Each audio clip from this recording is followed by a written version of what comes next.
Previously, Corpse God saved the children from the fire. Now, an apartment has been given to Corpse God by Clarissa. Misaki, who is supposed to help him achieve the aims of Corpse God, is watching the news on her cell phone. The public is informed about the fire set up in the building, and mysterious things are being seen.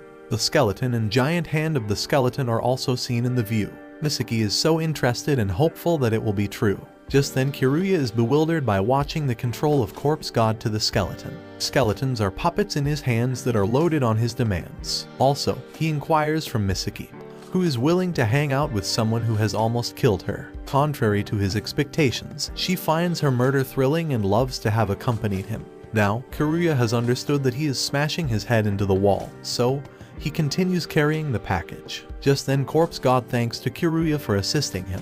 Corpse God doesn't know which alternate world he is in, and he wants to explore it for his safety and the peace he longs for. Many queries emerge in Kiruya's head what he will say to the Polka family. Clarissa, who is the mastermind in planning, has already planned it. He tells them to have a journey of self-discovery. To make them believe, he will also send him a postcard that is assumed to hide the death date. As he is reincarnated in Polka's body, that's why it's difficult for him to recall everything. Language is a simple part of regaining, but memories are difficult to recover. The only thing he remembers in a blink of an eye is Misaki, who attempted to kill him. Therefore, he cannot grab the memories of the family of Polka. His only mission is to beat those who try to kill them right now. If this is the case, Kiruya should locate the client who has told them to kill him. When Corpse God tried to inquire about the client, she forbade doing so as it's against her rule. In exchange, she is ready to give him a place to live. In addition, Corpse God doesn't bother her, because he has extraordinary guts to figure out the client. To locate him, he needs to know where he is. While reading the book, he has perceived that their creatures are the same but different names. But the thing is making him glad that there is no concept of Geldwood religion. In this religion, people consider him a vile creature and try their best to eradicate him. People in his world call him Corpse God, and Misaki finds his name cool. He diverts his attention to the killers who have destroyed him. The only person who can do this job is Lemmings. While working with the computer and interrogating Lemmings, he asks a question from him. Misaki, who has dared to kill him, shouldn't be comfortable in his presence. Oppositely, he has forgiven this girl who has become prey. Also, Polka, the owner of this body, has forgiven this girl for playing with the skeleton and mysterious eye. She finds these things cool and doesn't have concerns with their conversation. On the other hand, Kiruya is startled by knowing that he is connecting with Polka's soul. Corpse God has interlinked with Polka since the beginning.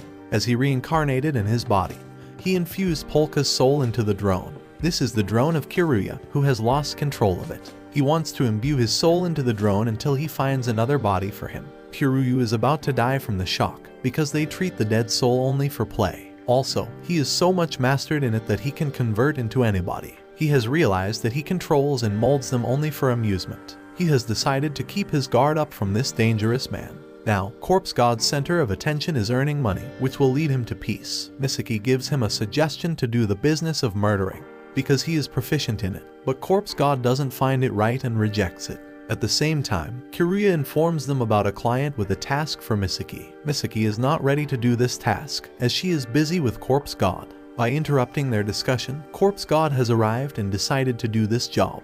The client doesn't take him seriously, because he is a beginner serial killer. In contrast, Misaki has taken this mission as Corpse God has decided to take it. From the apartment, Kiruya is unable to understand what he is thinking. Afterward, he has taken them to the exact location by dragging the information from his broker. These hitmen are highly dangerous. If we call them psycho, it will not be wrong, because they have killed their prey along with their family. That is a cruel act. By hearing this, Misaki moves ahead to deal with them. She sneakily moves, but her preys are already aware of their presence. That's why they have started attacking her, but they don't know they have messed with the wrong chick. She has mastered martial arts and beats them like clothes while washing them. Not only she is smashing them, but she is also dodging their attacks. The unexpected moment emerges when the client has shot on her and tumbles on the ground. After this, the client orders his subordinates to deal with her dead bodies, but they have overlooked Corpse God. His eyes are glistening like blood and informs that Misaki has become a zombie, so there is no use in shooting her. Misaki again arises and starts knocking them down energetically.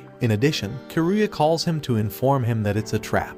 From this beginning, Corpse God doesn't know that it's a trap, but he has seen the dead soul of children hanging with his feet. To take revenge on the children, a giant skeleton emerges from the ground and crashes these bastards who are separating the children from their parents. By overwhelming his emotions, he has decided not to take the wages of this murder. Later then, Misaki checks her bullet hole that is almost vanished. She is happy to become a zombie because she is enjoying his period. But it's weird for Corpse God to make herself naked in front of a young guy. Corpse God considers it a part of another world. Just then he has gained the call of Kiruya, who is interlinked with one question. As Corpse God considers the dead spirits his toy, then why he has helped the children. It's the reality that Corpse God considers them a toy, but those are too important for him. He pampers them as if he is playing with Drone, whom Polka's soul has possessed. Also, he compares human from him, who hasn't pondered about killing the people. A flash appears in front of Kiruya's eyes, where he orders to obliterate Polka only for doing his job.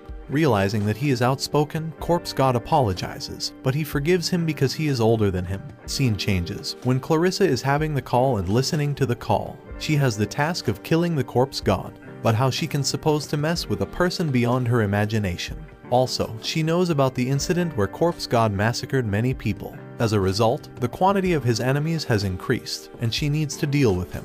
Apart from this, the assassin of the children is furious, so they want to gather their gang to avenge Corpse God. But when he opens the door, painful screams can be heard. By considering him, Corpse God steps forward. Contrary to his expectation, he is Lemmings, who is only heard in the story. Now, he is going to be the scariest nightmare of their life. Scene changes when Misaki and Corpse God are discussing the vampire. These vampires are only present in the blood of this alternate world. But Corpse God has a special power to turn Misaki into vampire. It seems thrilling to her, and Kiruya watches all this through his camera. He is unable to understand what they are discussing. At the same time, Clarissa also having massage with her subordinates. Her subordinates want to know about Polka, so she has given her shelter. Polka is interesting to her, who has one weakness: children. So, she has decided to utilize his weakness and have fun with this. As if Polka is her next entertainment, she knows how to deal with him very well. Aside from this, Kuzaburo apologizes to the club guards. He has gotten inside the club and has drunk alcohol that is worth 60,000 yuan.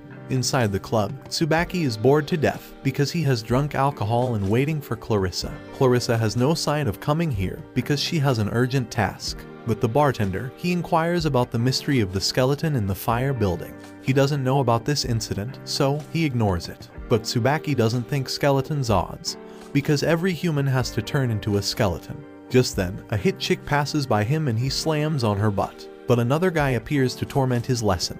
Even bartender instructs him that fighting is not allowed there. In the building, while enjoying the pizza, Kiruya wants to know about the features of Misaki. She can do several things, as her body will heal automatically, and she can numb her enemies with a single bite. To test her ability, she bites him and he falls to the ground. Even she wants to test her ability on Kiryu by kissing him lustfully. Kiryu can comprehend her trap, so he calls her a monster. In the following scene, a mysterious personality watches the crushing people through the ground. Suddenly this man disappears after finding out cops are coming here. Apart from this, Kuzaburo still apologizes to the guard, but his style differs. Whoever ventures to strike him knocks him to the ground by slamming his head. All guard have beaten badly and did not have the energy to stand up. Later then, cops call Tsubaki to investigate this case. While numbing, Corpse God realizes that there was a connection between his world and this world. The first task he needs to do is to figure out the link. He is also curious to know about their Bajaman or another thing in this world.